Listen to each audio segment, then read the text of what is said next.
Vous voyez ce tableau derrière moi? C'est beau, non? Des cercles, des traits, des couleurs. Et là, vous vous dites, ah génial, on va donc parler d'art moderne. Mais non, non, ça, c'est de la finance de marché. Mais attendez, ne partez pas si vite. Vous êtes vous-même peut-être un des petits points de ce tableau. Alors, après Big Brother is watching you, suivez-moi dans l'aventure du petit doctorant qui vous observe. Mais pour votre bien.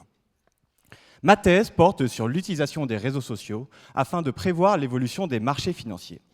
Pour faire simple, lorsque vous postez un message sur Twitter, eh bien, j'analyse le contenu de votre message grâce à un algorithme.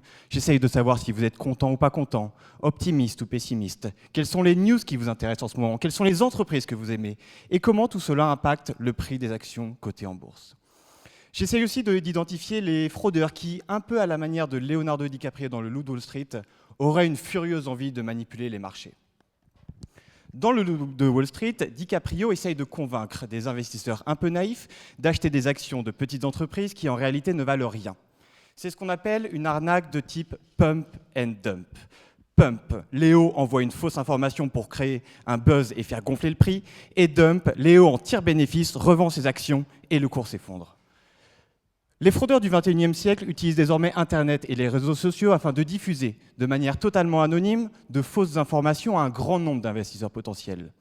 Mais ce que ne savaient pas les fraudeurs, c'est que j'allais les espionner, durant une période d'1 an, avec un simple ordinateur installé dans ma chambre et un peu de code informatique. En analysant 7 millions de tweets, je me suis alors rendu compte que lorsqu'il y avait une hausse du nombre de messages postés sur Twitter à propos de certaines petites entreprises, alors le cours de l'action augmentait le jour du buzz, puis diminuait fortement dans les jours suivants. Une forte hausse, puis une baisse. Ça serait pas comme notre pump and dump, ça? Sur ce graphique d'art financier derrière moi, chaque point représente en réalité un utilisateur de Twitter, et chaque trait une interaction entre deux utilisateurs. En analysant cela de plus près, grâce à la théorie des graphes, il est alors possible d'identifier 5 groupes ayant des comportements anormaux, encadrés en rouge derrière moi. Anormaux au sens où les personnes de ces groupes interagissent énormément entre elles, mais très peu avec les autres utilisateurs du réseau. Puis, j'ai regardé manuellement les tweets envoyés par ces personnes, et je me suis rendu compte qu'il s'agissait en fait de robots, des faux comptes programmés pour créer un buzz artificiel et de l'engouement autour de certaines entreprises. Et ça, c'est illégal. À sa petite échelle, ma thèse participe donc à la protection des investisseurs et des actionnaires en proposant une nouvelle méthodologie pouvant permettre aux gendarmes de la bourse, l'AMF, de mieux identifier les manipulations de marché et les comportements à risque.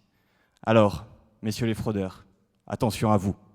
Les doctorants are watching you. Merci. Merci Thomas.